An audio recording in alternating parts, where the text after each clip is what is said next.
Salut, salut, femme d'impact, je vous salue dans le nom de Jésus. On ne naît pas femme d'impact, on le devient.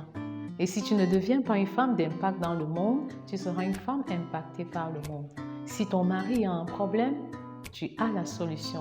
Et si ton mari est un problème, tu es la solution au nom de l'amour inconditionnel, au nom de votre complémentarité et de ce que vous êtes une équipe interdépendante.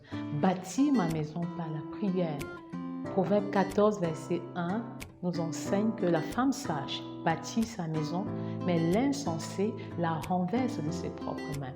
Bâtir sa maison en tant que femme sage consiste à prier pour assurer la couverture spirituelle de sa maison.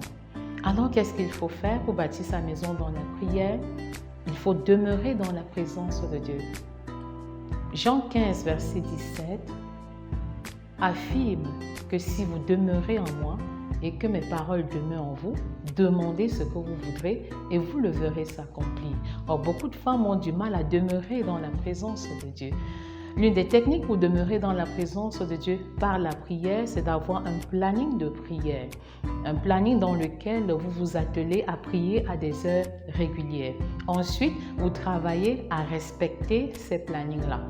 Alors, c'est toujours très important. C'est vrai qu'avec 1 Thessaloniciens 5, verset 17, nous sommes appelés à prier sans cesse, mais nous sommes appelés à prier très tôt le matin et à prier aussi très tard le soir. Mais pendant la journée, pendant que nous faisons la lessive, le ménage, pendant que nous exerçons notre profession, il est également fortement conseillé de prier, de déclarer des paroles, de prononcer des mots en ce qui concerne les membres de notre famille. Et en exerçant ainsi dans la prière, vous allez vous rendre compte que vous allez protéger, vous allez plonger en permanence les membres de votre famille dans le sang de Jésus. Imaginez-vous un temps soit peu, vous lavez les habits de Georges, vous lavez les habits de Hubert, vous lavez les habits de Glory Love, en priant et en déclarant des choses, des prophéties, des paroles valorisantes que vous voulez voir se réaliser dans leur vie, et c'est tout simplement extraordinaire. Alors, il est question de demeurer dans la présence de Dieu, mais aussi de rester dans la parole de Dieu. C'est-à-dire, demeurer dans la parole de Dieu est très fondamental. Et la parole de Dieu doit être la base de notre vie de prière. Une femme qui veut vraiment expérimenter l'exaucement, mode de vie, l'exaucement à 100%, doit connaître la parole, doit lire la parole, doit méditer la parole, doit véritablement citer la parole et au-delà, doit mettre en pratique la parole pour que la parole s'intègre totalement en elle. Pourquoi? Parce que la parole est Dieu lui-même. Jean 1,1 nous dit au commencement était la parole était avec Dieu et la parole était Dieu. Donc nous devons être des dévoreuses de la parole de Dieu. Nous devons avaler le rouleau comme le Seigneur le disait au prophète. Nous devons nous remplir de la parole parce qu'en fait la bouche ne parle que de l'abondance de notre cœur. Et si notre cœur est rempli de la parole, nous ne pouvons parler que de la parole, nous ne pouvons que citer la parole et beaucoup de choses vont d'ailleurs se réaliser dans notre propre vie. La parole est centrale, le Seigneur nous le dit dans le psaume 32 verset 8, je t'instruirai et je te montrerai la voie à suivre, je te conseillerai et j'aurai le regard sur toi. Au travers de la parole, la femme sage reçoit les instructions de Dieu et le Seigneur ne fait rien sans jamais prévenir ses serviteurs et ses servantes. D'ailleurs, il a dit dans Genèse, cacherai-je à Abraham ce que je vais faire concernant Sodome et Gomorrhe. Et cela est réitéré dans Amos 3, verset 7. Donc, il est très important de demeurer dans la parole, de consommer la parole, de la mettre en pratique, parce que c'est elle qui est une lampe à nos pieds, une lumière sur notre sentier. Sans la parole, nous n'avons pas de direction à suivre. Cette parole nous donne d'être plus sages que nos ennemis, nous donne d'être plus instruits que nos maîtres. Cette parole aussi nous permet d'avoir plus de sagesse et même plus de discernement que les vieillards. Donc, bâtir sa maison par la prière, c'est s'appuyer sur la parole de Dieu, vécue, expérimentée, pour pouvoir construire sa maison sur une base spirituelle.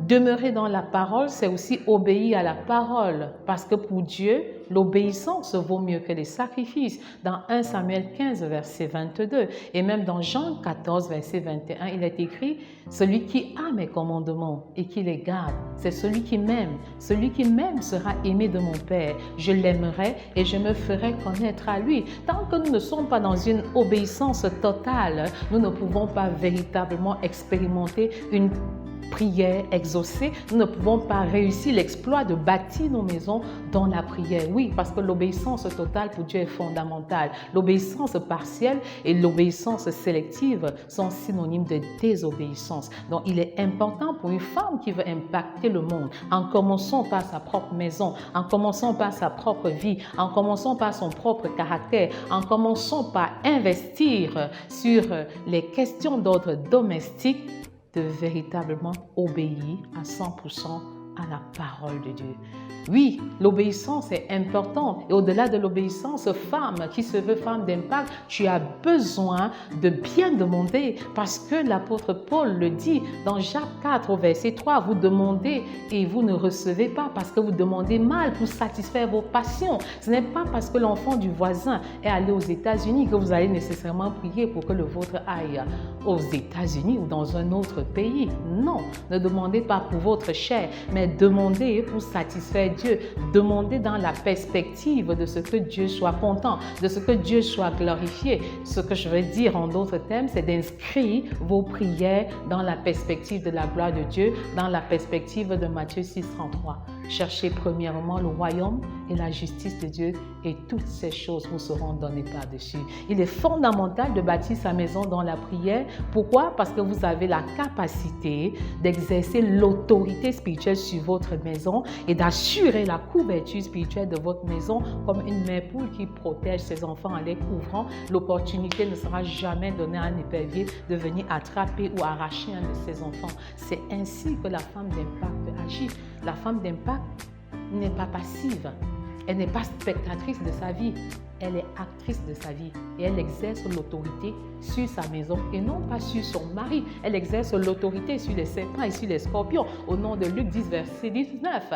Et alors, on peut vivre en paix, on peut vivre en harmonie. Elle a même de l'avance sur les choses à venir. Comme la femme vertueuse qui se rit de l'avenir parce qu'elle est spirituellement parée, la femme d'impact qui demeure dans la présence de Dieu par la prière est une femme qui prie et au-delà de prier, elle consacre également son planning de prière à Dieu parce que les femmes sont parfois très distraites et très déconnectées parce qu'elles ont beaucoup de choses à faire. Elles n'ont pas un véritable sens de la priorité et au-delà, elles perdent de vue le fait qu'il est très important pour vous qui voulez respecter votre planning de prière de le sanctifier, de le purifier et surtout de le consacrer à Dieu afin que l'ennemi ne vous en empêche pas. Pourquoi? Parce que dès que vous avez le projet de prier, le diable a le projet de vous empêcher de prier. Alors, femmes d'impact, demeurons dans la prière, bâtissons nos maisons par la prière et nous allons bâtir un monde différent